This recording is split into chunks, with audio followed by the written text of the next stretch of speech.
Many years back, a beautiful young woman sat among her friends, proudly boasting about her husband's return from overseas that very weekend. "My husband, Chuka, will be home this weekend," Amaka announced with confidence. Her words stirred envy in the hearts of her peers, each of them wishing to be in her shoes. When Amaka was still a baby, Chuka's parents had already paid her bride price, intending that their first son, who had traveled abroad, would one day marry her. Now 22 years later, Amaka had never laid eyes on Chuka, but still carried herself proudly as his wife, the chosen bride of the wealthy, industrious son of their village who lived overseas. Chuka's fortune blinded Amaka and her parents to reason.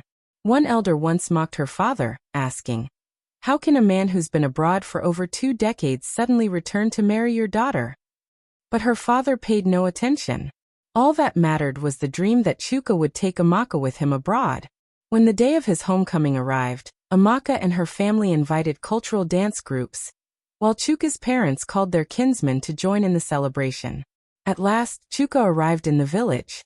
Hidden behind tinted glass in a black car, he wore a thick black outfit and dark sunglasses. The villagers danced before his vehicle, but it did not stop until it entered his compound.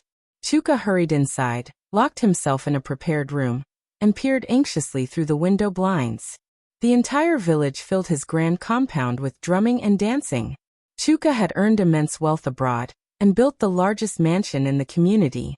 "We will give your son a chieftaincy title worthy of his standing," one elder told Chuka's father. But despite the merriment, Chuka refused to come out. For nearly an hour, he remained hidden behind his door, avoiding the sunlight, watching the crowd only through the blinds. His aged parents knocked, pleading, "Come out, my son. Greet your people. Even the king has sent a representative to welcome you." They even brought Amaka to the door, urging her to call her husband. Yet Chuka did not open. Only after nightfall, when the guests had dispersed, did Chuka step out. Still wearing his sunglasses, he met his worried parents. His weeping mother embraced him, but he lied, claiming he had feared the crowd might harm him, so he hid until dark. Amaka, who had been in the kitchen, rushed to greet him. Chuka embraced her tightly and insisted, "Let's go see your parents now." Though strange and late for a visit, neither his parents nor Amaka objected. Overjoyed, she followed him. That very night, still dressed in black with his dark shades, Chuka entered his in-laws' home. They welcomed him warmly. "Why is he wearing sunglasses at night?" Amaka's cousin whispered to her. But Amaka paid no attention, too dazzled by the bundles of dollar bills Chuka dropped on the table. Her parents rejoiced, thanking him with handshakes, though his hands were covered in black gloves. "I will fly Amaka to the United States tomorrow. Her papers are ready," Chuka announced. Amaka leapt for joy, hugging her mother as the family danced. No one questioned how he could prepare travel documents for a woman he had only just reunited with. That night, Chuka took Amaka home. But instead of preparing her journey, he drained her blood until she was lifeless. At midnight, he carried her body outside and began digging with his bare hands, desperate to bury her before she could rise as a creature like himself. His parents, alerted by Amaka's scream, peered through their window. To their horror, they saw their son clawing into the earth with his hands, Amaka's corpse beside him. "What is he doing? Is he even human?" his father whispered in terror. After covering the grave with leaves and flowers, Chuka returned inside, looking younger than when he had arrived. His father wept. "What has become of Chuka? I must tell the king. How can I face my in-laws about their daughter?" "Silence, Papa Chuka," his wife replied. "Do not speak such things. We cannot be sure. Let us watch him first." The next morning, they waited for their son to emerge. But as before, his door stayed locked. His mother called out, "How can you stay all day without food? And where is Amaka?" Chuka ignored their pleas, only speaking once in a strange, hollow voice. "Amaka has gone to America." They were stunned. They had seen him bury her with their own eyes. As they argued, a knock sounded. Amaka's family arrived with gifts of local food to send with their daughter abroad. "Where are our daughter and our in-law?" her mother asked cheerfully. "We brought these for their journey." Panicked, Chuka's parents lied. They left already, in a rush to catch her flight. Though slightly disappointed, Amaka's family rejoiced, believing she had truly traveled overseas. Word spread quickly throughout the village. Amaka had gone to America with her husband. Her friends envied her luck. That night, Chuka appeared again, claiming he no longer felt comfortable walking during the day. When his parents asked about Amaka, he repeated his lie. She went ahead to America. I will join her soon. His parents knew the truth but were powerless. You have not eaten all day, his mother reminded him. Chuka smiled faintly. I eat fruit.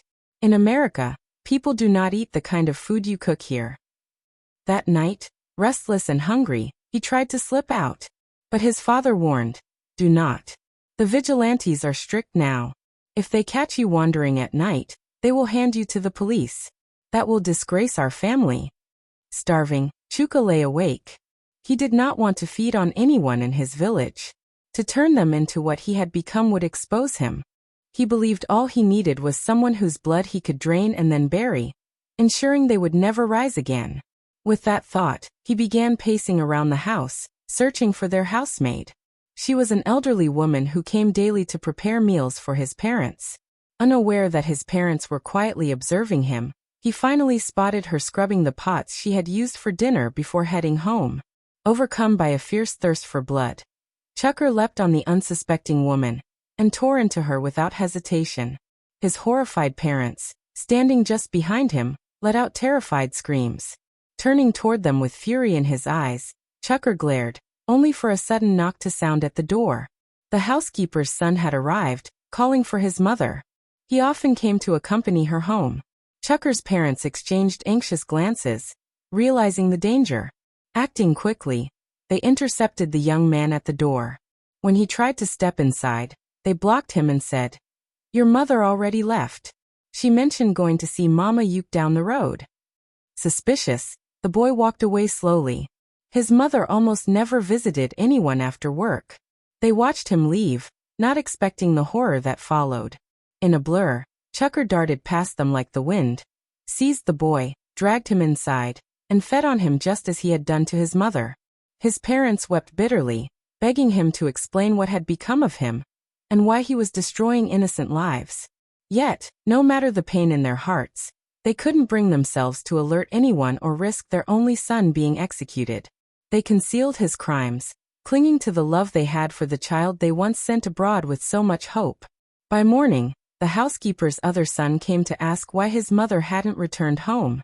Chucker's parents lied again, insisting his elder brother had already escorted her, pretending to be equally surprised that neither of them had arrived. Inside, Chucker had locked himself away as usual. His father, trembling with despair, whispered, We're finished. What are we supposed to do now? His mother replied, We must see Father Jonah. Chucker needs prayers. If we stay silent, this evil will destroy all of us. Without delay, they prepared themselves and went to the priest. Devout Catholics, they were convinced that prayer could purge the darkness within their son. Chucker's mother sobbed as she explained, He no longer eats, drinks, or leaves his room since he came back. Looking puzzled, Father Jonah asked, But I thought he returned to America with Amarka? The parents exchanged uneasy looks and lied. No, Amarka returned alone. Chucker came with his friend and decided to remain here for a while before going back.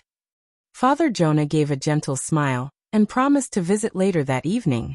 Meanwhile, the parents hurried to send letters to their other two children, warning them not to return yet. They feared their son's bloodlust might endanger them too. That night, the priest came as promised. But when they went to fetch Chucker, his room was empty. He had slipped out in search of more blood.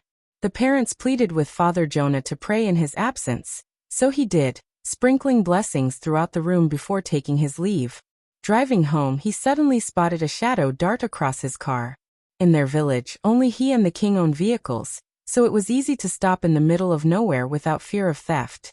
Curious and unsettled, he parked and quietly followed the figure under the moonlight. To his shock, it slowed and entered Chucker's compound. Hidden in the tall grass, Father Jonah watched in horror as Chucker emerged in the pale light, carrying what looked like a young girl's lifeless body over his shoulder. His frightened parents rushed to open the door for him. The priest could almost feel the darkness radiating from the boy. Alarmed, he sprinted back to his car and sped toward the home of the village's head of security, determined to report what he had seen. But Chucker, realizing he'd been caught, dropped the body and chased after the car. Father Jonah's heart pounded as his vehicle was suddenly dragged backward by an unseen force. Staring in disbelief, he recognized the same shadowy figure holding him back, Chucker himself. "Dear God, is that him?"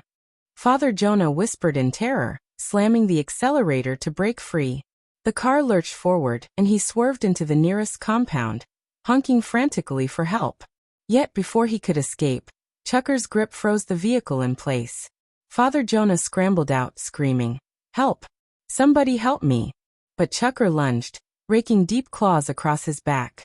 The priest collapsed, blood spilling from his neck down to his spine. The residents of the compound rushed outside, but seeing only a bleeding man in the dark, they hesitated in fear. Chucker stood at a distance, torn between finishing him off and avoiding discovery. He lingered, watching coldly, hoping Father Jonah would bleed to death from his wounds. Then someone cried out, "It's Father Jonah!" Realizing who he was, they hurried to his side, desperately asking what had happened.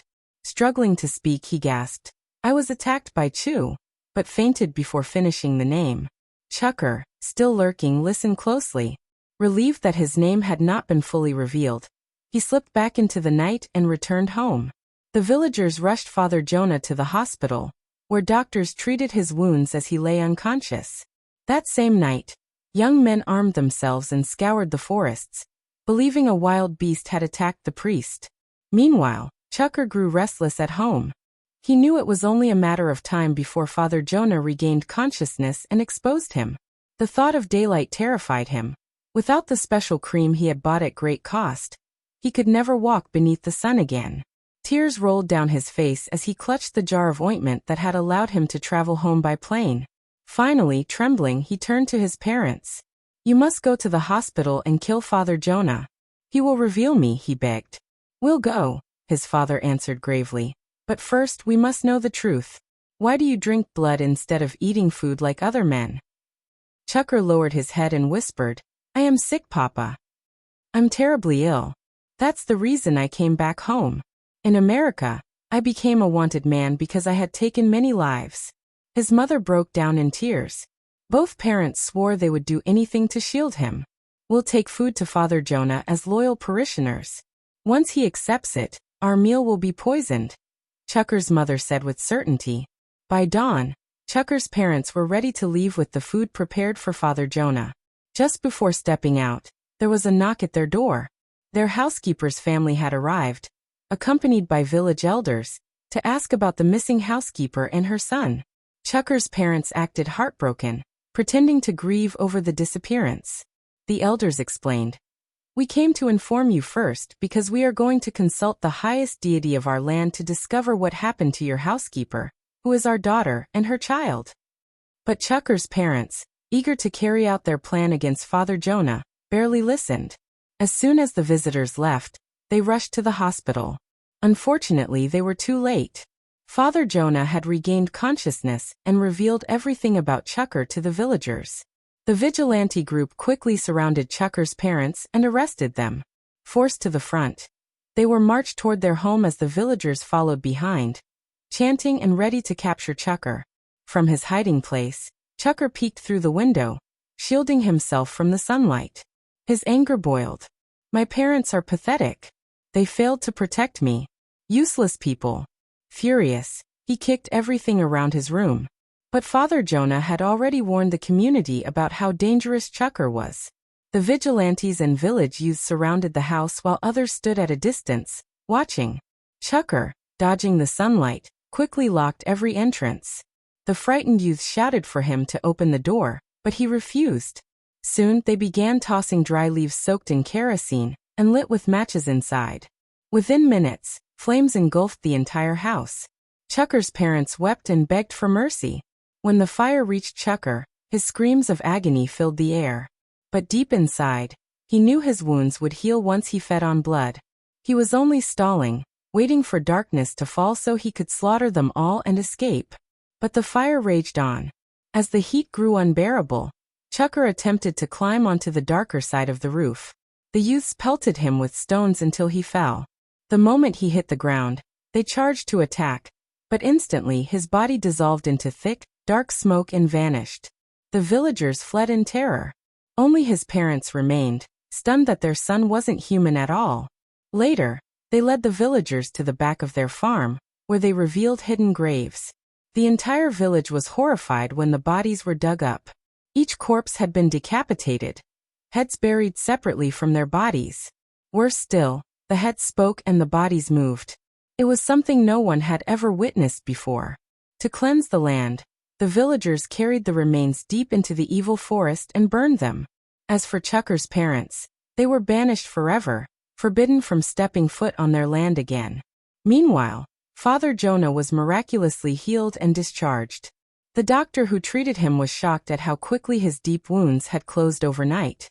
While the villagers rejoiced, calling it a miracle, the doctor suspected something unnatural. Days later, Father Jonah was trying to force open a drawer in his office.